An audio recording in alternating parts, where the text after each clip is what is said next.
Welcome back to week 5. We're going to talk about what happened to enslaved individuals after their capture in West Africa. So, the African American ordeal of capture to destination. In West Africa is going to have a lot of turmoil at this time. What's happening is a lot of warfare, and as these states are being formed in the region, warfare is like crazy. People go on. When people have warfare in Africa and they're captured, they become a slave to the tribe that captures them or that they were warring against. Now, one of the things you really need to come to understand about this is that enslavement in Africa was vastly different than enslavement in the Americas. First and foremost, enslavement was not a permanent institution. In fact, it ran more like indentured servitude does in the colonies. And we'll talk about that a little more in depth in a few minutes. Additionally, if these captives or these enslaved peoples had children, those children would be assimilated into the new tribe where the parents had been enslaved to. They don't actually become slaves or anything like that. So there are going to be some huge distinctions as slavery, especially in the United States, becomes more commonplace. Now, the slaves come from various places throughout West Africa. This is important to note because it's a lot of the reasons why we don't see a lot of revolts and things are because each of these different regions and cultures has their own language and their own ways of doing things. So these people might not be chained next to someone else that they could even communicate with. It's very likely that they couldn't. Once the captives are all taken, once they're taken captive, they're first sent in West Africa to structures that they call factories. In your slideshow for the week, there is a artist rendition of what a slave factory would have looked like. That's kind of important to look at so that you understand what these fortified structures are like. Now, the Portuguese are going to construct the first factory at Elmina on the Guinea coast in 1481. They will run that factory until 1637, at which time the Dutch will capture it. Now, the cruelties of slavery begin in these slave factories. Slaves are treated as property, they're treated inhumanely, and they're forced to toil and do work and things, along with getting beaten. Like, the goal with beating and mistreating slaves is really to kill the human spirit. It's to make them, it's to take away their humanity. We don't want our slaves to feel like human beings. Then slaves go through the crossing. Now, after they're held in these factories, it can be weeks, sometimes months, they'll be forced onto ships to cross the ocean. As they are forced on these ships, they're taken out to sea with like big canoes that go to the shore, and then they take them out to the ship.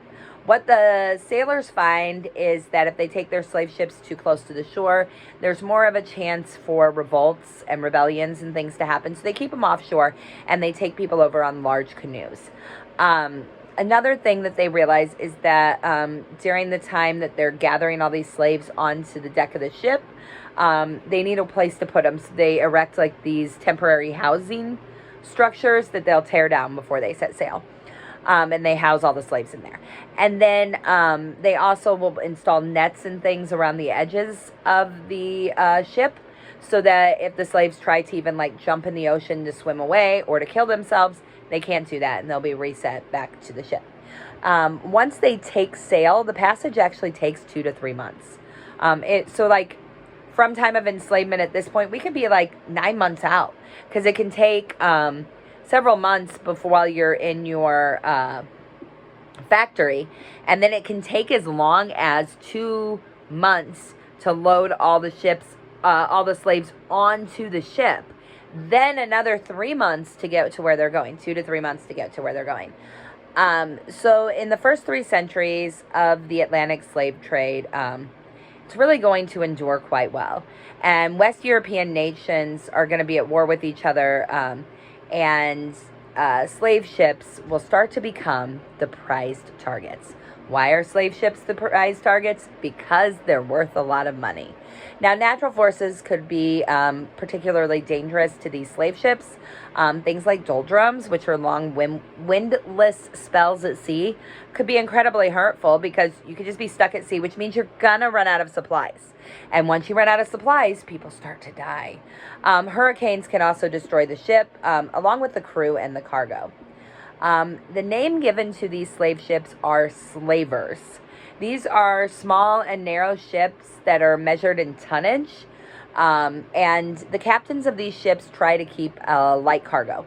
Smaller loads can lower mortality rates. Also, revolts aren't as likely. However, other captains are going to decide that they want to pack these ships as tight as they can and squeeze as many human beings as possible onto the ship. This causes a higher mortality rate and more deaths happen on these ships.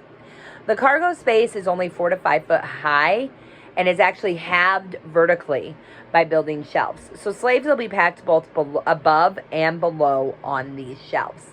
The mortality rate on these slavers is insane. It's incredibly high, and it's because of the overcrowding and the unsanitary conditions. So we're going to see a lot of epidemics on this, like seaboard epidemics. Part of this comes from how the slaves are treated. When you board your slaver, as an enslaved person, one of the things they do is they hand you a wooden spoon. This is your only spoon to use for the entire time that you are on that ship. Months. Now you're sitting in one spot. You have to sleep there. You have no shelf. You don't have a place to put this spoon except for to hold it in your hand. So when you drop it, it's very likely that it's going to land in like human waste. Because as these enslaved people need to use the restroom and things, they can't all get to the bucket that is in their area, and it's not possible for everyone to even use the bucket, so eventually they're just laying in their own filth and waste. 33% of the West Africans who are subjected to the trade will perish between capture and embarkment on that ship. A second 33% will die during the Middle Passage or during seasoning on a Caribbean island.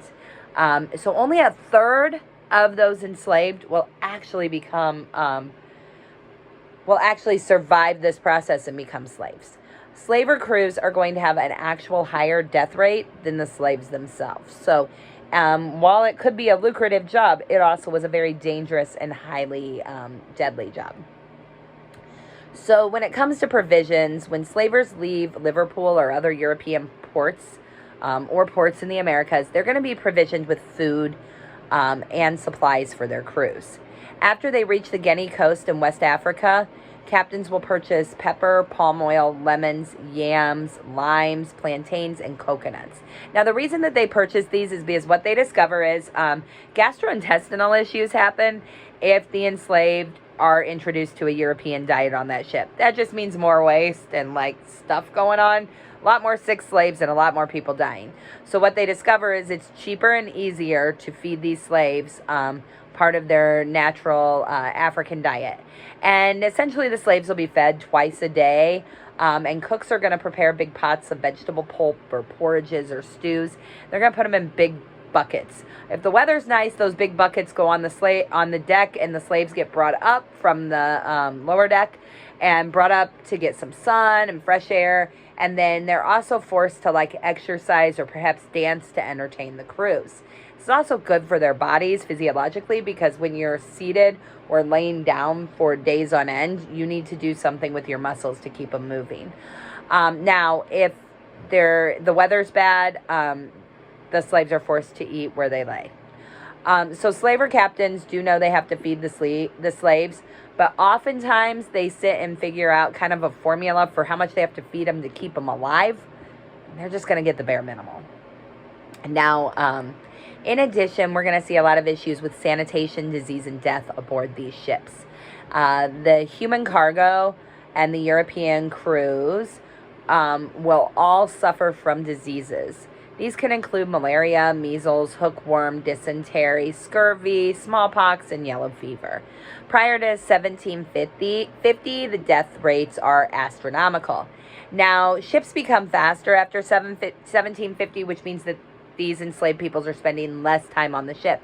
That is a big part of why people stay alive. A second big part of why people stay alive is because they start to put surgeons on these ships.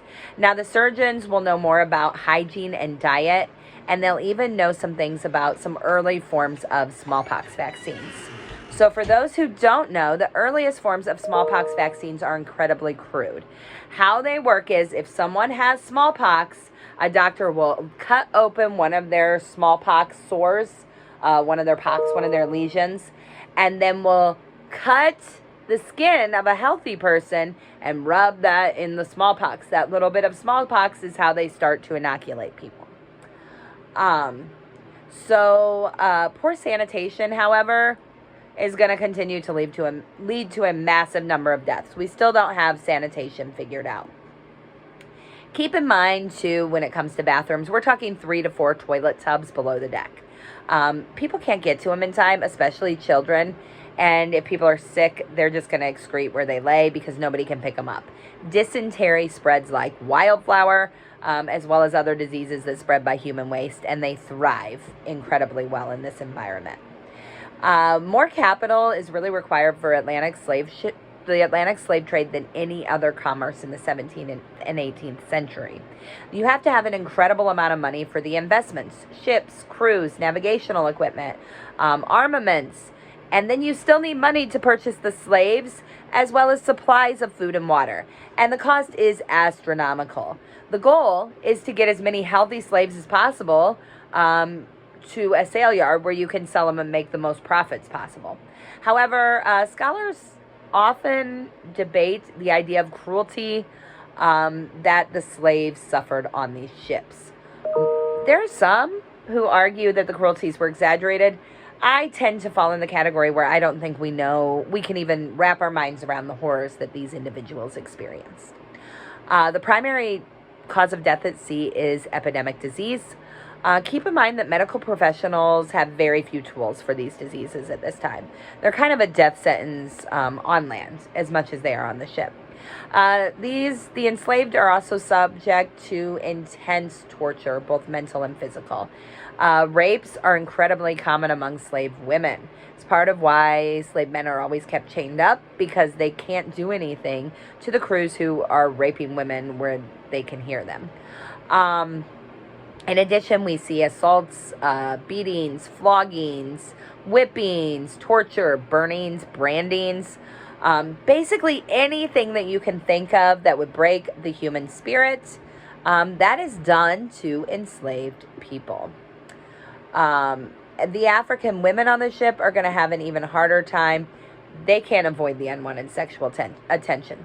Keep in mind that these men who are the crews have been on sea for months on end. In many cases, they're going to assault and rape slave women brutally. Some slave women are literally abused to the point of death to fill a sailor's desire.